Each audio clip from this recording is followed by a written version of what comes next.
جب ہمارے امام آئیں گے ہم ان کا کیسے استقبال کریں گے اور ہمیں ان کے آنے کے لیے کیا تیاری کرنی چاہیے؟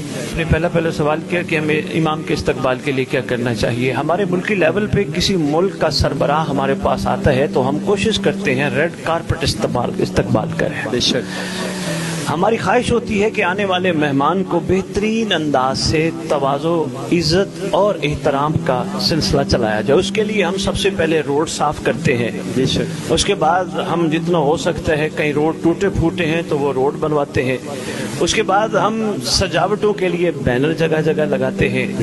اس کے بعد ہم چھوٹے چھوٹے بچوں کو پھول کے گلدستے لے کے کھڑا کرتے ہیں کہ جی وہ آ رہے ہیں، آپ نے اس طرح آگے آ کے پیش کرنا ہے. پھر ہم ان کے لیے کھانے کے لیے اسپیشل کک ان کے حساب کے جیسا وہ پسند کرتے ہیں. مثلا ہم اگر پاکستانی ہیں تو ہمارے کوئی چائنیز ملک کا بادشاہ آ جائے گا تو ہم چائنیز کک منوائیں گے کہ جو ان کو ان کے حساب سے کھلا سکے. پھر ان کے کھلانے میں نفاست، ان کے پیش کوئی ایسی چیز ان کو فیل نہ ہو کہ ہم کہیں گئے تھے تو ہماری صحیح خاطر نہیں ہو سکی. تو سید یہاں بھی استقبال کا یہی طریقہ ہے، سب سے پہلے دلوں کی صفائی کرو. ماشاءاللہ جی ماشاءاللہ، جتنا ہو سکے اس دل کو صاف کرو ہر اس چیز سے جو امام کو ناپسند ہے. ماشاءاللہ اس دل کو کلیئر کر لو. دلوں کی صفائی سمجھو روڈز کی صفائی. بے شک دل جب صاف ہو گئے اب ہے بینر لگانے. بینر آپ کی زبان ہے جو کہ گلی گلی کوچے کوچے شہر شہر گاؤں گاؤں جہاں بیٹھے یہ بتانے کے لیے بیٹھے کوئی آنے والا ہے. کوئی اگر پریشان ہے اس کو تسلی کے طور پہ بتائے کوئی آنے والا ہے. کوئی اس وقت ایسی کیفیت میں ہے کہ کسی تکلیف میں ہے، اس کی تکلیف کم کرنے کے لیے اس کو تسلی کے طور پہ بتائے کوئی آنے والا ہے. خدا تجھے صحت دے، ہمت دے، لیکن انشاءاللہ کوئی آنے والا ہے جو مکمل تجھے صحت یاب کرے گا. اور ہاں اگر تیرا دل ہے کہ تو جلدی بہتر ہو تو اپنے امام کی خدمت میں استغاثہ پیش کر.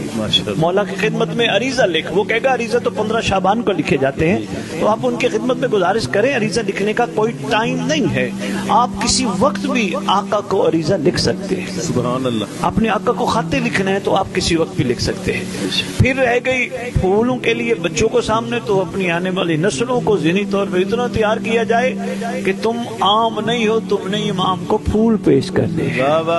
بچپن سے ان کے ذہنوں میں یہ چیز ڈالی جائے تم نے اپنے آقا کو پھول پیش کرنے. رہ گئی کھانے کی بات تو وہاں چائنیز، برٹش، اپنا کون سا ہے یا کسی بھی کسی ملک کے کھانے کا وہ چکر نہیں ہے. کھانے کا صرف یہی ہے کہ امام کی خدمت میں کھانا پیش کرنے کے لیے کم از کم اپنا کچن پاکیزہ کرو.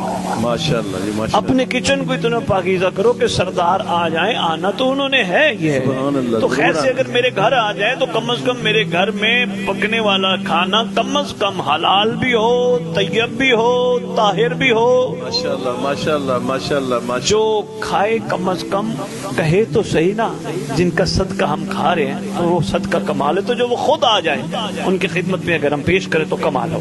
حضور یہی استقبال کی تیاری ہے. رہ گیا استقبال، ایک چیز بڑی ضروری ہے وہ میں آپ کی توسط سے سب کی خدمت میں عرض کرنا چاہوں گا. بسم اللہ. امام کے استقبال کے لیے پھر میں اس ملک کے حوالے سے مثال کے ذریعے سمجھانے کی کوشش کروں گا.